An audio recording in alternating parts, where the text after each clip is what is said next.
Good evening, and thank you for joining the inaugural From Pause to Clause Alumni Speakers Visionary 2020 series. We have been sharing knowledge in this format for 6 months. If you are with us for the first time, we welcome you. If you are returning, we equally send you heartfelt greetings. Your Office of Alumni Relations appreciates each of you. Today, we will have another moment of receiving knowledge from this week's panelists. Just like in the previous conversation, panelists expound on pertinent topics that support our students, recent graduates, as well as alumni who are seeking career changes. And we are grateful to those who just want to support the program. As always, we wish to thank the alumni panelists, especially those who are present today and those who have participated in the past. We did not seek you out, but you came running with the spirit of the mighty Panther, which we are, sharing your knowledge with those when we made the call for you to participate. The webinar is one of our newest series of From Pause to Clause, and this is our final dedication to the class of 2020. Nonetheless, let me share a tad bit of the history of the Office of Alumni Relations signature event. The Alumni Student Networking event was originally created in 2008 when Kareem Taylor, class of 2010, in his sophomore year, stopped by the Office of Alumni Relations and said that students should be engaged and learn from the alumni of our one exceptional university. Over the years, we have continuously called on members of the alumni community to embrace our alumni in waiting, commonly known as students. We encircle them until they become members of our alma mater. As Panther clubs, they develop through discovery, academically, socially, and spiritually, while finding their way, while their paws grow claws, and become fully engaged and entrenched citizens of service locally, nationally, and globally, while remembering to provide financial support to our institution. That's enough on the history, and you can go to our website to learn even more. As we begin the engagement this evening, I would like to thank Chastity B. Evans, who serves as the program manager, for she created this space and she will serve as your host. Chastity, it is your time to begin the conversation. Thank you so much, Alumna Galen E. Gatewood-Josho, for that treasured introduction and wonderful context. Thank you, everyone, and thank you all for joining your Office of Alumni Relations for our last webinar for this semester, The Chips and the Cookie, Black scholars who are taking action to address racial inequality in STEM. An exceptional thank you to alumna Dr. Michelle Rhodes, Program Specialist for the Office of Online Learning and Continuing Education, for being the technical guru behind all of OAR's webinars. The purpose of this evening's webinar is to understand the world of work, and it is changing in every industry, no more so than STEM, which is known as science, technology, engineering, and mathematics. As we all adapt to new ways of working, there are a number of key considerations. Throughout this webinar series, we will interview experts within STEM to gain real-world insights and perspectives across a range of topics, including STEM careers, African Americans in STEM, the future of STEM fields, education, and how to address the racial inequality gap. Earlier this summer, Black scientists and students shared their experiences on Twitter of being dismissed and discriminated against in academia using the hashtag Black in the Ivory. Many also participated in a June 10th strike meant to shut down STEM industries in support of the Black Lives Matter movement. Just a little housekeeping before we get started. If you have any questions during the presentation, please type them in the Q&A box in your Zoom control panel. I will bring them up during our Q&A section to discuss. Now, without further ado, introducing our first panelist for this afternoon, for this evening, is alumna Lisa Love. Alumna Love began her career working for Fortune 500 CPG companies in brand marketing. Now, Lisa's focus is the ed tech space. At Tanashi, she is bridging the digital divide, by providing affordable computers for kids with preloaded educational content. Alumna Love appeared on Shark Tank, where her team received a deal from Damon John. She was recently named Entrepreneur 100 Powerful Women of 2020 and Inc. magazine, Top 100 Women Entrepreneurs of 2020.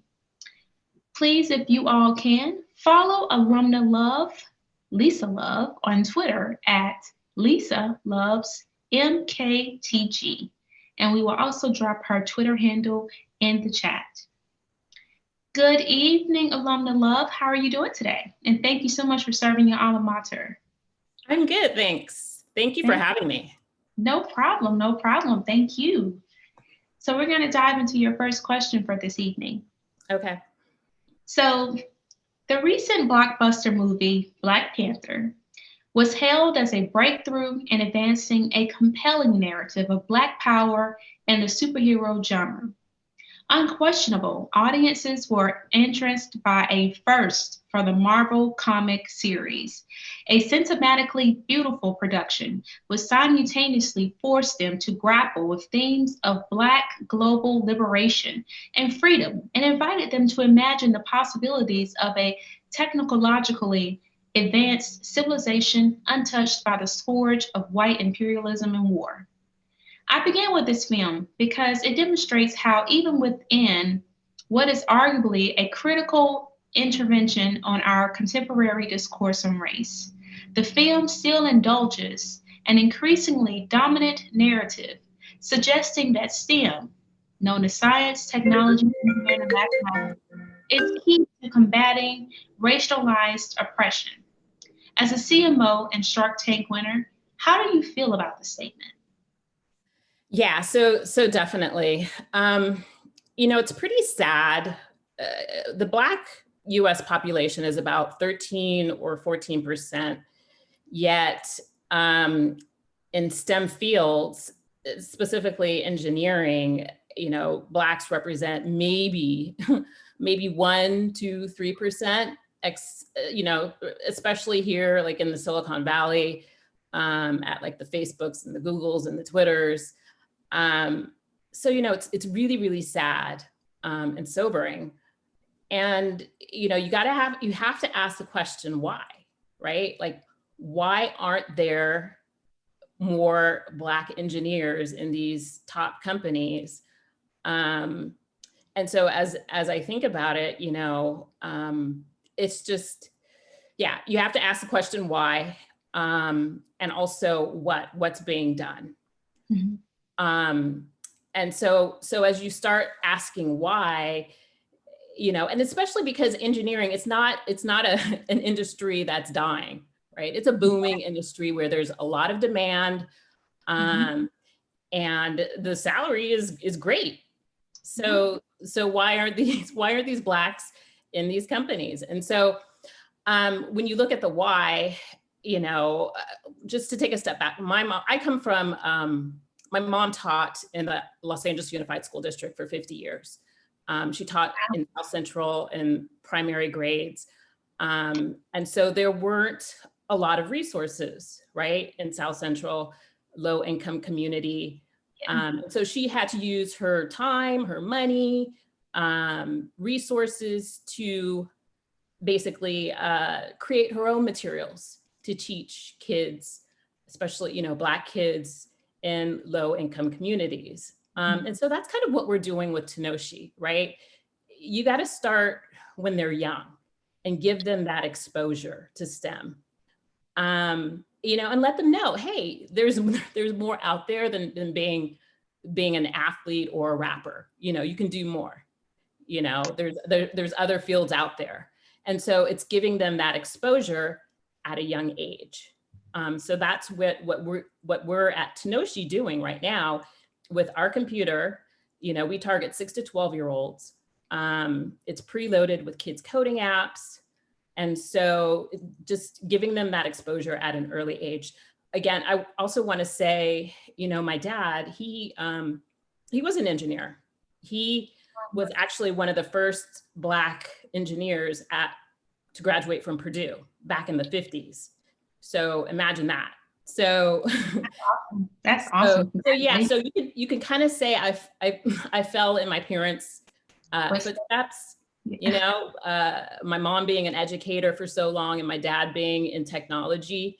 But it just, you know, I realized throughout the years the inequities in the whole education system. And so so that's what we're doing with Tenoshi. We're exposing kids at a young age, giving them the resources, giving them the tools so that they can have a brighter future. Exactly. I mean, it's like, hey, you know, you can be oppressed all you want, but if that door is closed, we're going to go through the puppy door because we're going to always find a way, or the window. So right. Thank you for being one of those people to definitely provide resources to our children, you know, both Black and brown. So back to the Black Panther scenario. So the movie begins and ends, and you see what I did here, right? It begins in a poor Black neighborhood in Oakland, California, which establishes a diasporic connection between what the film depicts as the respected and respectable African nation and poor and poorly educated Black people in the United States who continue to suffer the legacy of slavery and its afterlife. In the final scene of Black Panther, through what is framed as a solution to centuries of oppression, the Wakandian king, T'Challa, makes his way back to Oakland and opens a STEM center for the city's underserved Black youth. Are there any plans in the future for Tenoshi to expand past the 21st century computer skills digital divide gap in Oakland, California? Because, you know, you guys seem to be the T'Challa of Oakland, the Wakandian nation. Yeah, I was so happy to see that. You know, there's definitely plans. We're actually doing it now, right? Awesome. We don't have a school per se, only because, you know, that comes with funding. If, you know, $100 million, if someone wants to fund us, yeah, you know, we'll definitely take it. So, but what we're doing now is we're getting out there in the community. So we go to East Oakland. There's a school there where we've done free kids coding workshops. Like I said, on our computer, we have pre-loaded kids coding apps. Mm-hmm. And so we take our computers to schools in East Oakland and teach them, or at least give them exposure to coding. So that's one of the things we do. And I have to say, you know, it's sad, but it's I guess it's an eye opener. The kids in East Oakland, they love coding. Like, they get so happy, you know, especially if once they're finishing their projects and they see what they created, it's like, oh, wow, you know, I can do this. And, you know, it's good to see that, because we also do kids coding workshops in Silicon Valley, where the parents are, of course, engineers. And so when we asked those kids, you know, who's coded before, you know, they're raising their hands. They've done Java and all these different languages, right? We asked the same question to kids in East Oakland, and, you know, a lot of them, they don't even have a computer at home. So it's just an eye opener, right? With the digital divide, and it really does exist. So we're doing that. We're working with 100 Black men here in Oakland, and we're donating some computers so that there's a school here. We're going to start a computer lab there. We've also been, we did a GoFundMe campaign over the summer and raised money to donate computers to girls at Girls Inc., which is a big nonprofit organization here. So we're out there, we're doing a lot. We don't have a per se school, a Tenoshi school, but I mean, that's definitely something that, that's in our vision. Further down in the pipeline. Yeah, that's in our vision. It's just, hey, $100 million. If someone wants to give us that, yeah, we'll start a school. Hey, look, we got an alum that works for the Oakland A's, so maybe just definitely. You saw that connect there. Yeah. It's all about networking and connections. It is. Yes, it is. Well, oh my gosh, I definitely look forward to the expansion and to hopefully see a Tenoshi in Atlanta, Georgia, soon, someday soon. And I'm like, hey, I remember that. I remember when our alum was on Shark Tank. So when she first started it, and look, now it's all over the world. Right. So we believe in your vision, and it's going to happen. All right. Yay. Yay. Thank you. Thank you. Thank you so much, Alumni Love, for your astuteness and for the helpful information and for the awareness. So if you all have any questions for Alumni Love, please type them into your Q&A box in your Zoom control panel now, and we'll be sure to get to them during our Q&A section. Thank you so much. Thank you. Introducing our next panelist for this afternoon, this evening. I'm sorry, I'm still on that noon time, guys, so please forgive me. Is alumnus Clarence Bostic. Alumnus Bostic is a technology portfolio manager in the Office of Strategic Analysis, Communication, and Business Development at NASA Langley Research Center. Alumnus Bostic is a 1993 graduate in biology and has completed a MS at Oklahoma State University. In his 14 years associated with NASA and 6 years with the Department of Defense Education Activity, he has held multiple positions across 4 NASA centers and with DODEA at the Pentagon and in Japan. At Clark Atlanta University, Alumnus Bostic was involved in the honors program, Go HP, Howard Hughes Scholars, Minority Biomedical Research Symposia, known as MBRS, the Missouri Kansas Club, and the Beta Psi chapter of Omega Psi Phi Fraternity Incorporated. Alumnus Bostic enjoyed spending time with his wife, Wendy, and their children, Ashley and Clarence Julian. Thank you so much for joining us today, Alumnus Bostic. How are you doing? I'm doing great. Thank you so much for having me. No problem. Thank you so much for being here and for always supporting your alma mater. We appreciate you. So we're going to dive into your first question for this evening as well. You ready? I'm ready. Let's go. All right now. NASA's journeys have propelled technological breakthroughs, pushed the frontiers of scientific research, and expanded the understanding of the universe. As a STEM professional at NASA Langley Research Center, do you sense NASA have or are implementing unique opportunities for diversity and equality in the workplace for their mission directorates? Well, thank you. I'm so glad you asked that. We actually have several programs at NASA. And really, whenever you start to think about NASA, the opportunity I had before this one was working with the Office of STEM Engagement. There, they have a program that is called MUREP. It's an acronym that stands for the Minority University Research and Education Program. This program invests specifically in minority serving institutions by offering multi-year awards, cooperative agreements, also investing in academic and technological capabilities for HBCUs, also Hispanic serving institutions and others.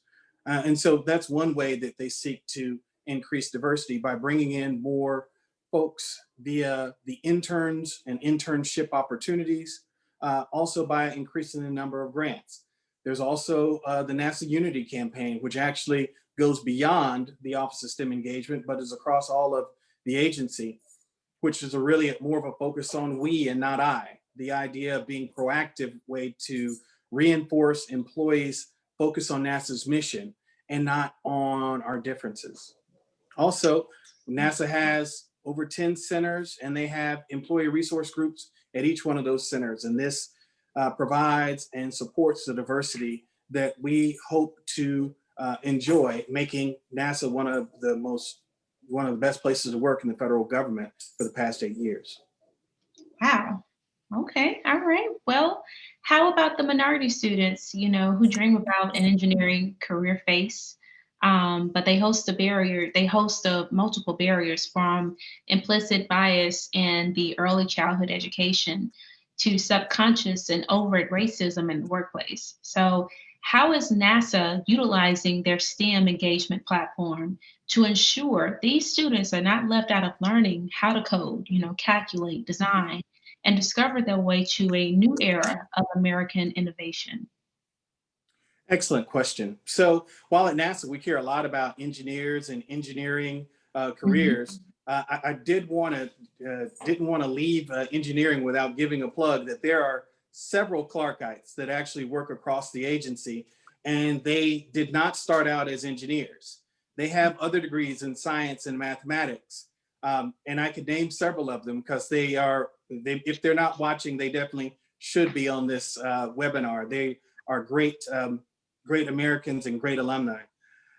However, whenever you're thinking about how NASA uses the STEM engagement platform, there are a couple of things. And to kind of echo what Lisa had mentioned a little bit earlier, NASA understands that there are several people that are actually at home during these, as a response to COVID, and they may or may not have computers at home.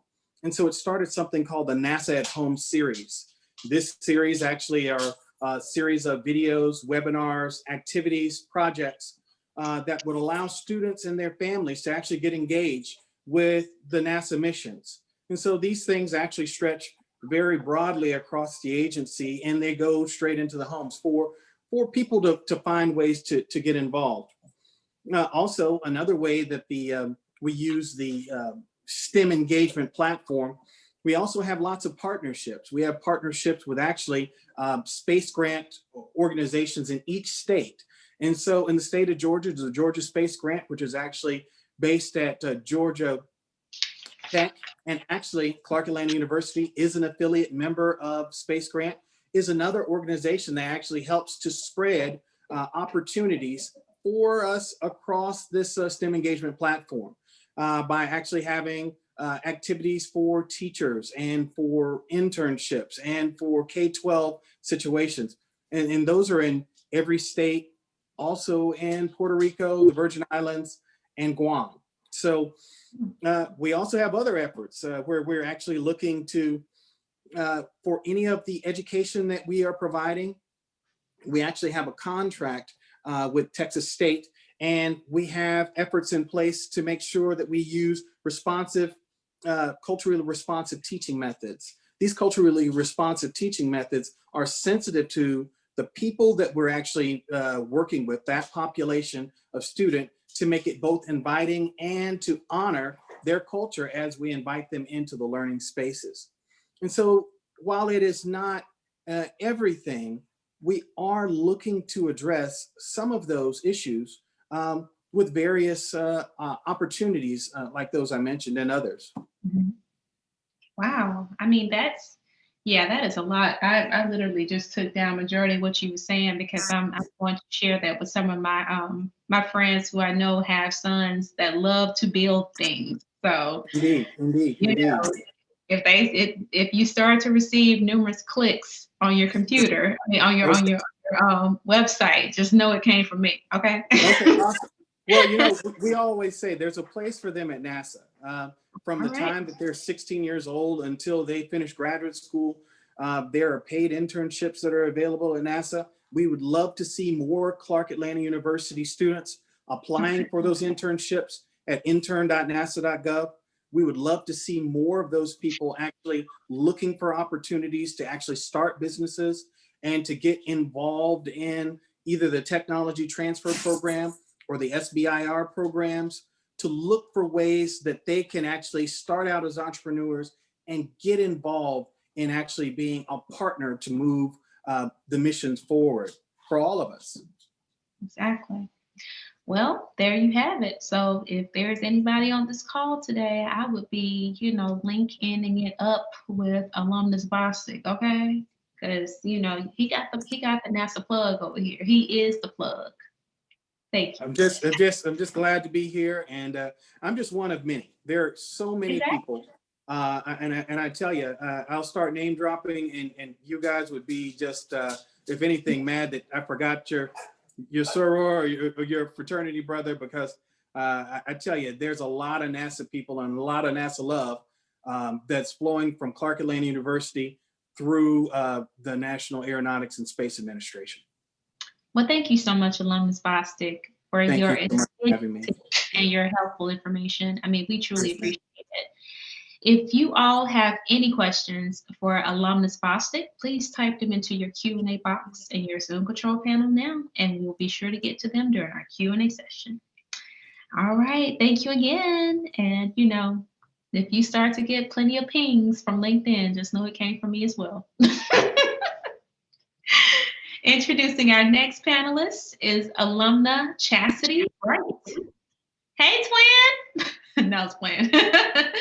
Alumna Wright is a United States Air Force aerospace, cybersecurity, technology veteran, Clark Atlanta University School of Business alum, and an upcoming Stanford graduate.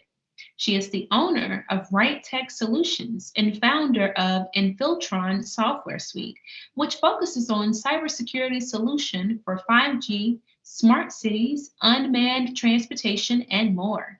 Alumna Wright has written legislation for STEM programs in Georgia and is currently working to mitigate risk for people of color and women concerning facial recognition technology. How are you doing today, Alumna Wright? That sounds awesome. I mean, I would definitely look forward to the facial recognition, because iPhone always get my face messed up. I don't know if it's because I change my hairstyle quite frequently or not. Maybe just don't remember me. Like, okay, it's a different person. What's going on? I cannot wait. Thank you. Thank you. How are you doing today? And thank you so much for serving your alma mater. Hey man, I'm awesome. I'm always serving Clark Atlanta, no matter what rooms I'm in, even in the military. I'm always shouting out CAU at some point on a panel or wherever I am. Awesome. Well, we're gonna go ahead into your first question for this evening as well. Cool. So, in what ways are STEM reforms implicated in the advance of multiculturalism, anti-Blackness, colonialism, and white supremacy in this historical moment? Well, we saw it. I mean, you just mentioned it. The facial recognition during the protests kind of, gave way to the issues that we're having with facial recognition to amplify all of those things that you just named. So in present day, Infiltron was started in 2018, and we are probably the smallest startup doing IoT cybersecurity. And no one, as you saw, they pull Amazon, they pull IBM because they could not mitigate those issues of those isms. So prior to this even coming to pass, I was already looking at the fact that the technology like facial recognition was going to integrate and provide law enforcement in some degree, meaning that it was going to rule and regulate us via facial recognition and other biometric technology. And just off of the strength of knowing the issues with facial recognition, I kind of felt like I needed to step in and do what I could to mitigate those issues for us. Because what I know is the reason why they have the issues is because the teams aren't diverse enough. They're generally primarily Asian engineers and or Caucasian engineers, or a mixture of those two demographics, where, my company, for example, I strategically made sure that we had different types of people on my team to bring those perspectives to the solution. We just tested the facial recognition part of our solution at the voting polls here in Atlanta. And, we're gonna, after Turkey Day, we're gonna come back to the drawing board and, make sure that we've got some accurate data so we can help people. APD has projects right now where they're using facial recognition, whether y'all know it or not. It's on the website. You can look it up. It's not unknown information. So, I was thinking about, I'm Black and a woman. It affects me. On top of that, if law enforcement is going to be using it, I know that there's a large percentage of Black people that have been to jail. And if law enforcement is going to use that, we want to make sure that the data that they're using in congruence with facial recognition is accurate, because they could come pick you up and your record has been expunged. You know, I want it to be at the table for, it's kind of like, this is my mindset of it. I want to be at the table when they redo and amend the Constitution and the Bill of Rights and you know, legislation like that, because they're going to leverage technology to regulate us that way. It's not going to be, the robots are coming, people. Like, they're already here. They're delivering your packages and all of that. They're scanning your face, all of that. So, you know, once I caught wind of that, because I'm in that space, and knowing that people like all of us on this call look like, you know, we're the target, essentially. Let's keep it in layman terms. Somebody has to, you know, make sure that we're taken care of. So, yes. And also, super congratulations on your Black Founders Fund Award through Google. Man. That was so, amazing. That's awesome. Well, you know, we hope to see your brand on Google soon, you know, because we'll be like, hey, we know her. She won that Google Award. Yeah, man, that's a lifetime partnership, a really great program. I advise anybody that's on this call to apply for it when it comes up again. What Jewel Burke and her team are doing with the Atlanta Founders Academy and Joey with Goody Nation, all here in Atlanta, are, you know, it's just phenomenal. The people that I'm in Atlanta, so, you know, and I'm in the tech space, and, you know, the people that I'm connected to now, we actually just started a co-development space for Black techies, and it's down the street from the AUC, literally down the street from Georgia Tech. It's called Kit Labs. It is the Wakanda of Atlanta, and I am, you know, I'm in the DoD space very heavily. And one of the things that I've been afforded, because I am an entrepreneur in that space, is to hire college students as interns and co-ops for my contracts. Because I know places like Clark Atlanta and other HBCUs tend to not have labs. So I'm the lab. And now Kit Labs is the lab. So, you know, we're moving in the space. We're trying to, you know, I'm kind of eradicating the isms in different spaces. You know, it's the tech as solutions itself, and the issues that Lisa even alluded to with her education platform. Like, we're wanting to start them early as possible. We're wanting to get them in the spaces that, you know, we probably were in, and we saw that it wasn't enough of us. I've been to the Afrotechs, I've been to, you know, different conferences, and it's the conversation is that it's not enough of us in those corporate. I worked in corporate America too. I worked at Georgia Lottery. I worked at, you name it, you know, NBA. I worked for the Hawks. Doing technology. I've been in the corporate space. I've experienced the isms. Even in the military, I experienced the isms. So with me being an entrepreneur, I wanted to make sure I mitigated those issues as much as I could, because I knew corporate America is not going to do it. Exactly. So as a cybersecurity guru, owner of Right Tech Solutions, and founder of Infiltron Software's suite, do you feel the role, purpose, and positionality of STEM education is absent from the broader intellectual and political scene, as like what we're currently seeing right now? And, you know, you kind of touched base on it in your first question, but, you know. Yes, it's getting better slowly. And that's just the truth about it. One of the things that I would say that I'm most proud of that I was a part of was writing legislation for STEM clubs in the state of Georgia. I'm from Warner Robins, Georgia, which is predominantly Latino and Black population. And again, to allude to Lisa's calls, I wanted to make sure that these kids started early. And in knowing how legislation works, that is how we see change.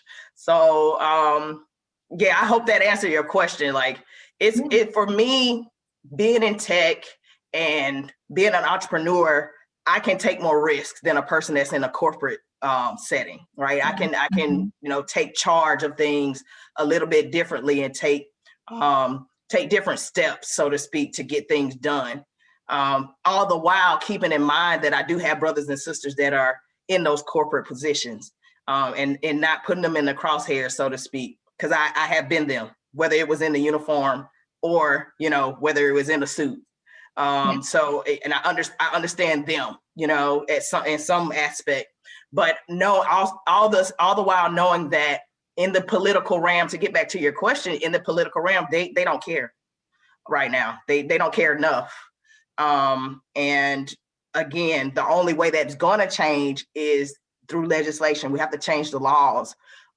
We have to make sure that legislation is going to STEM programs, that grants are created for a platform like Lisa's, specifically for people that look like her. I just had a call talking about this not too long ago, where, not that we're looking for a handout, because we're going to find a way to make one, right? However, if we can show the data, if they want to go there, we can show the data and provide a great argument as to why we should have grants for Lisa's program. Exactly. Why isn't there one for hers? In the United States, like that's the angle I'm coming from, and I can, because I'm an entrepreneur. And let me just say this: I'm an entrepreneur because of Clark Atlanta University. It watered the seed. So, I'm a hybrid. I'm an aerospace engineer, tech. I'm Black. So again, and I've been in different spaces. So, there are times when I felt like if I had started earlier, just if I had started a little bit earlier, maybe going through a Lisa Love program, we might be a little bit further. Well, I believe you're right on track.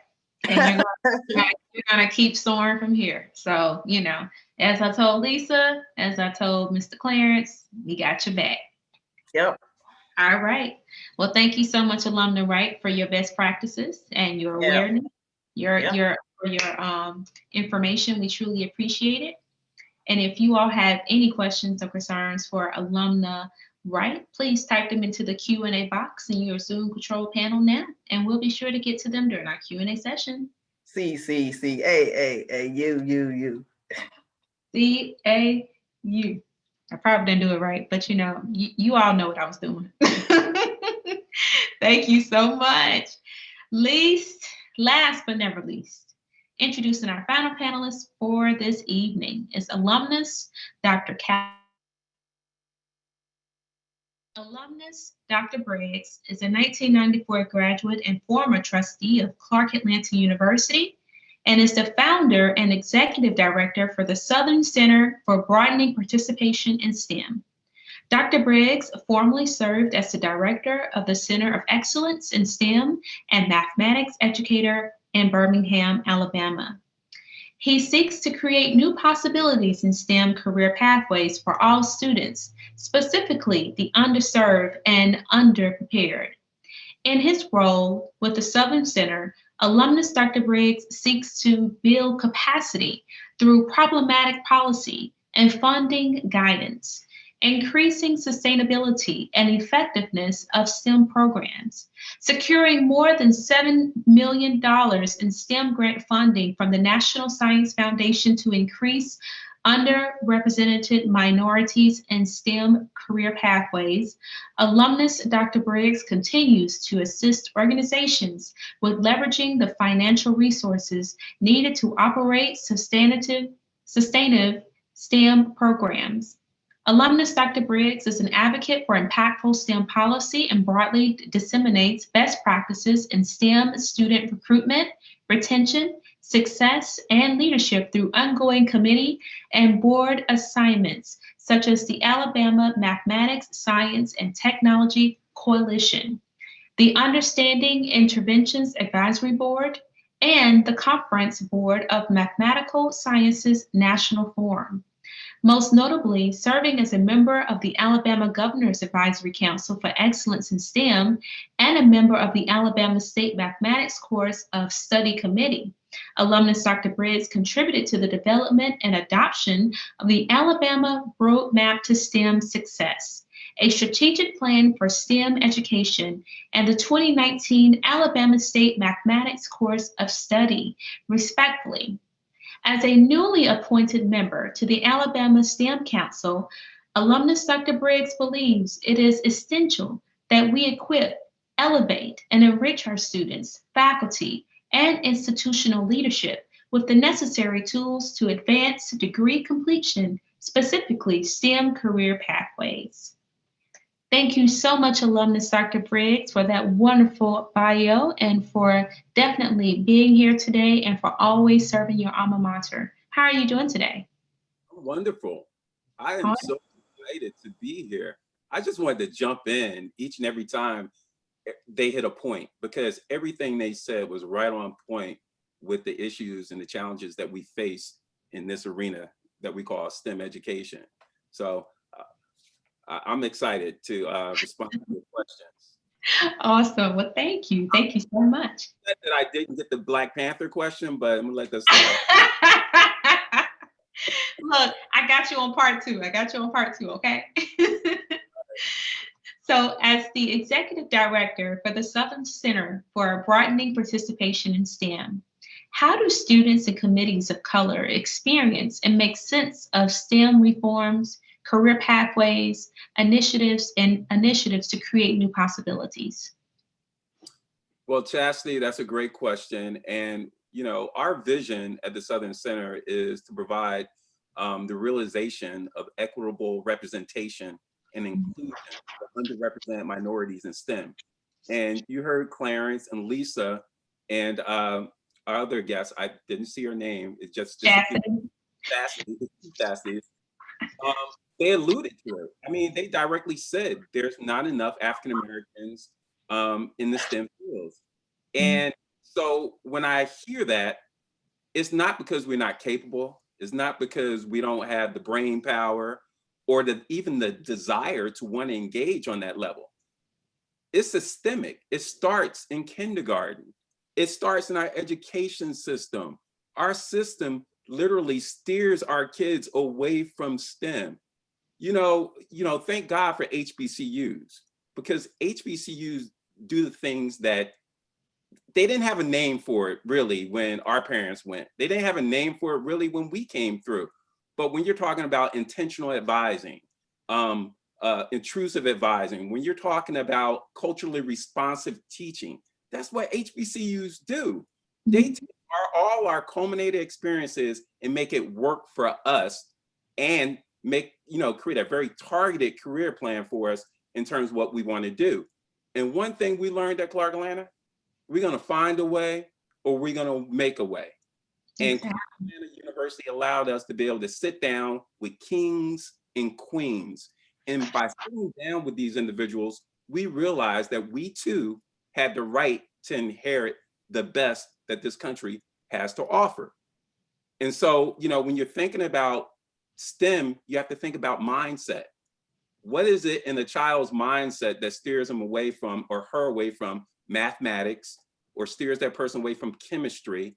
And I'm saying a lot of bad words here. I realize that because bad words. And so that's wherein lies the problem. Because if you think and you get an upset stomach or you get really tense and anxious when someone says algebra or calculus, that's been something that's been built into you. That's an emotional response to something that happened to you, an experience. So when I think about an experience with my son was, and this is the age it usually happens to Black boys, 3rd or 4th grade. 3rd or 4th grade, you get the call from the teacher. You need to come in. Your son didn't turn in his math homework, or he did not answer the questions correctly. So we go in, and number one, we have a 1st-year teacher. This is our 1st year teaching, and she's trying to teach math, but she's K-12. She's a generalist. She's not a math teacher. And she said, your son got all the questions right, but he didn't do it the way it was outlined in the book. And I said, So I'm waiting for more. And I said, okay, what else? Oh, that's it. So I marked them wrong. So I, of course, examined the problems, and his math was correct. His rationale was correct. And I gently put the sheet back in front of the teacher. And I said, so what's the problem? I said, can you show me how you wanted him to do it? And her response to this very day, I tell this story all the time. She didn't show me, she didn't demonstrate, she didn't model it as most good teachers would do. She started crying. She literally started crying because she didn't know how to do it herself.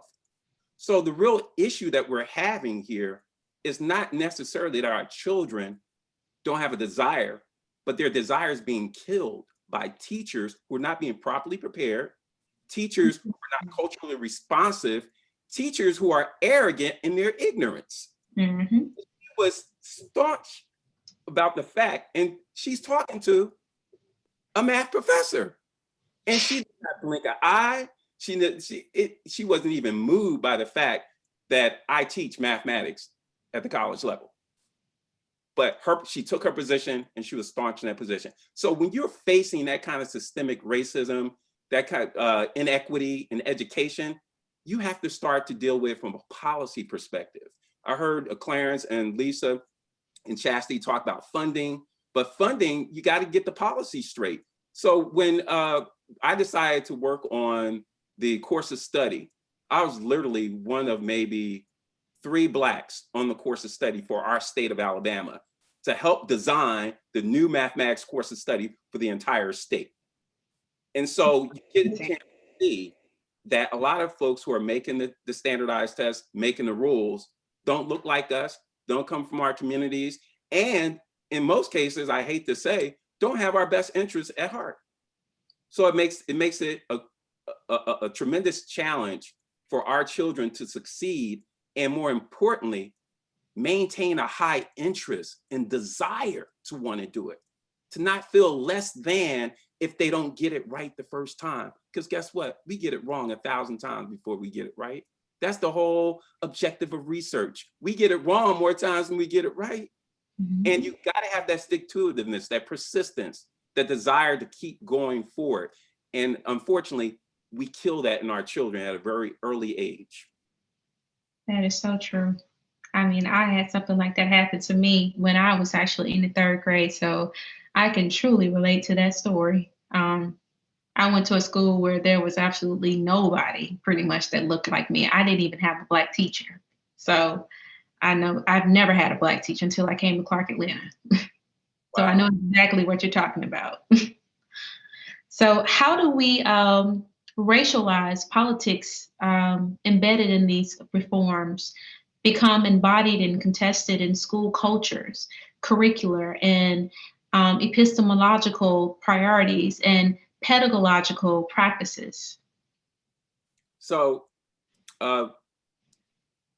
one of the things I would encourage every teacher, every CEO of a STEM organization, whether you work for NASA or any other group, we are all leaders, and we're a part of communities, and we have children who are school age.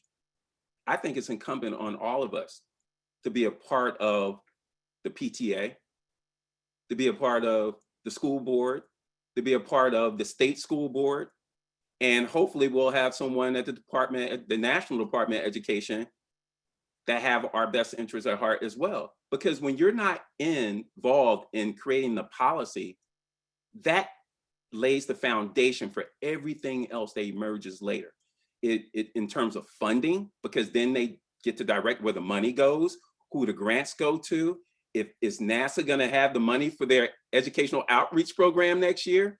Is NSF gonna get the additional $200 million for HBCUs? So if you're not at the table and helping make these decisions, the folks who are there are gonna funnel that funding to their organizations and to their alma mater. So you have to be at the table to fight for the right policies. And in regard to teacher education, you know, we sent 24 recommendations to our state governor. 24 of those key recommendations fell into one of 5 groups. One was STEM exploration and discovery. The other one was numeracy and STEM fluency. The third was pre-service STEM education preparation, where I mentioned with the example with my son, making sure we're preparing these teachers to understand how to be culturally responsive and to deal with people that don't look like them and have a better understanding of the content that they're trying to teach. Also, provide support to in-service teachers. In-service teachers typically don't even have the capacity to teach the way they know they could. That's true. And went through a high school in Atlanta, Alabama, New Jersey, Chicago, on the West Coast. You've had that teacher who's teaching 30 students, teaching 5 classes a day. They're dealing with kids who are homeless. They're dealing with kids who are underfed. They're dealing with kids whose parents don't support them or are not around. So they're dealing with the social emotional, they're dealing with the academic, and they're dealing with the political environment that they're actually working in. So they don't have the capacity to do all those things for a sustained period of time. So you get this teacher burnout. All the good teachers leave and become CEOs of STEM companies, or they go to corporate. They only last 3 to 4 years. The bad ones don't have a real reason to leave. So they find a way to kind of navigate through the system, and they end up staying for 30 or 40 years. So we have to find a better way of supporting our good teachers and bringing in new and good teachers. And the last thing I'll mention is, exposing our kids to the career opportunities in STEM. Because, percentage-wise, you ain't going to the NBA. Percentage-wise, you may not get on that show. So, statistics just won't allow it. And so, I'm so proud of Clark Atlanta and all our other HBCUs, because we only represent 3% of all the colleges and universities in the nation. Yet we produce 20% of all STEM degrees that are being awarded. So we are disproportionately producing scientists and engineers better than any other type of university. Could you imagine if we were given the additional funding and support to bring back that engineering program at Clark Atlanta University? Hint, hint, Clarence. Clarence, we need to we would take over. We would take over. Yeah. So I think that we need to make bigger and bolder moves in terms of laying a great foundation, because we need more pipeline programs, STEM enrichment programs that focus on our kids when they're 10, 11, 12 years old and even younger, and then sustain that pipeline through high school with research opportunities in the summer. And then by the time you get to Clark Atlanta, they already chosen which research path or career path they would like to go down. And then there's additional research opportunities every summer for them as a student, and then through graduate school. So there are templates, there are pathways to travel. We just have to find the support and the capacity to really implement these in our own communities. Exactly.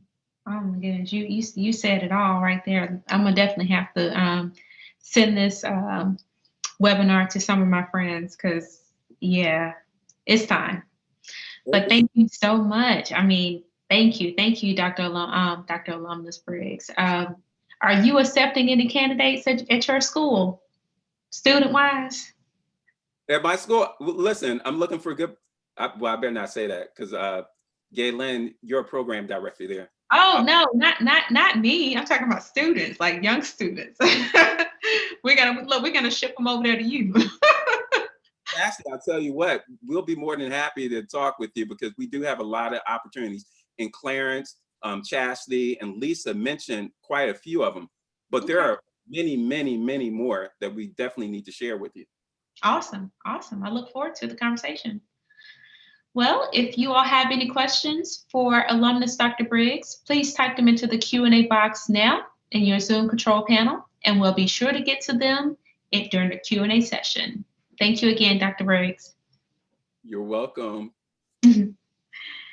Thank you so much to all of our alumni panelists for the insightful gems that have been released today to go forth with you. We will go ahead and take some time for our questions now. Just a reminder, please be sure to type your questions into the question box in your control panel. Now is the time to engage with your alums and network. So it looks like we have a few questions. Also, if panelists, if you have not dropped your LinkedIn or point of contact that you would like for our attendees to reach you on, please do so now. They are dying to meet you all. So let's see what our first question looks like. All right, alumnus Redmond or Mr. Redmond, alumna Chastity, right? Can you drop your contact information in the chat, please? She's gonna do that right now, Mr. Redmond. All right, then question comes from, and this is a toss-up question, so anyone that would like to answer it is more than welcome to do so.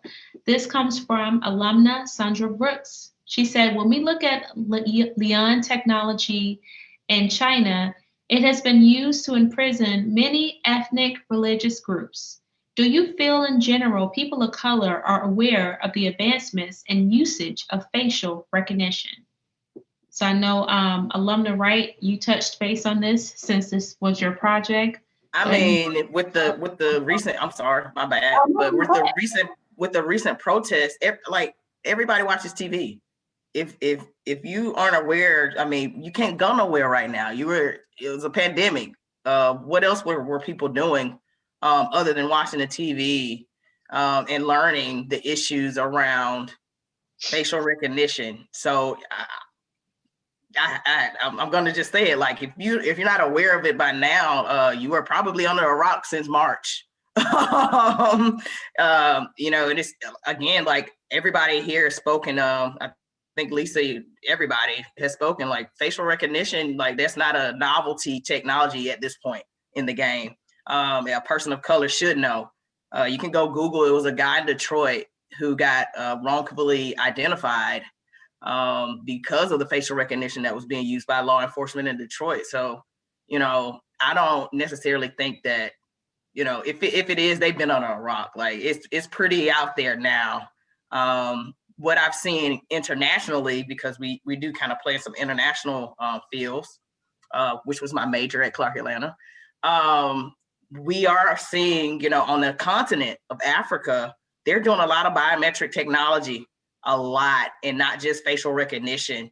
So, you know, anywhere outside of the bounds of the United States of America, if you're traveling, I would say do your research, see what type of law enforcement they're leveraging with technology. I mean, you know, maybe something like that. You always want to be aware, you know, especially if you're going somewhere different outside of the US, you want to be aware, but we're definitely should be aware in the US about that. Mm. Did anyone else want to take a stab at that question? Well, I want to add to what Chassie said. So let me tell you, one of my favorite companies. I was afraid of it at first, like most people. So if you've been to the airport pre-COVID, you may have seen Clear. Yeah. I have a Clear account. I was a little skeptical because I didn't want to give my biometric information. But I said, you know, as a teacher, I've been giving my fingerprints to the State Department. I've been giving them to the police departments for years. So I said, they literally have all my bio information. And so if you did not realize, Clear is not a publicly traded company yet, but I need to invest in them because what they're about to do next is ridiculous. So they're going to incorporate the facial recognition software into their portfolio, and they're planning on using it in stadiums, in arenas for sporting events. So you could go in with ticketless environment. Oh, so I said to myself, I wouldn't want to do this as an individual, but it's not what I want to do. It's what's about to come down the pipeline. And so a lot of times we get emotional and we say, well, that's not right. That's not what we're going to do, which excludes us from being at the table to have the discussion, right? So you realizing that these things are coming, that people are actively pursuing these. If you're not there to help navigate this, we're going to be at the end, get the raw end of the deal on it. So we have to be a part of that conversation and understand what's coming. That's true. Like Chastity said, the robots are coming. They're already here. All right. So I think you all have answered all of the rest of the questions. Alumna Brooks said, we need to be at the table for the discussion. Thank you, Chastity and Calvin. All righty. So thank you all for the questions. Please stay in contact with our alumni and look out for our upcoming events and our Giving Tuesday campaign to reach 100K. That is our goal for December 1st, everyone. So please be on the lookout for the information that will hit your inbox on on Sunday, the 22nd of November. And we're doing actually a 10-day countdown. So please be on the lookout for that. If you also know anyone that has a business, please have them register or sign up for the Alumni Black Market. We're going to open the market up on the 23rd of November for all to begin to start to shop in order to support your alums, to shop Black, and to give back to your alma mater. And always, we are in the process of doing our $1 million campaign. Everybody can do something together. So anything that you give from now on will go towards that campaign. So thank you all so much for, if you've already given, thank you. If you will continue to give because it's in your spirit and it's the holidays, please do so. Just like you're doing today, you're giving your brain cells, and we truly appreciate it. So thank you, everyone. Like I said, we appreciate you all being here. Special thanks to my colleagues, Senior Director of Alumni Relations, Mrs. Gaylani Gatewood-Josho, and to Dr. Rose for their stellar service, and also to our wonderful panelists for a remarkable job this evening.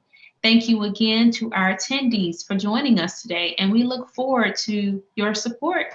Please look out for more information regarding our events by following us on social media at CAU Office of Alumni Relations. You can always catch us on Facebook, Instagram, Twitter, LinkedIn, or just visit us on the website at www.cau.edu/alumni. Thank you all again, and we'll see you all in the new year. Happy holidays.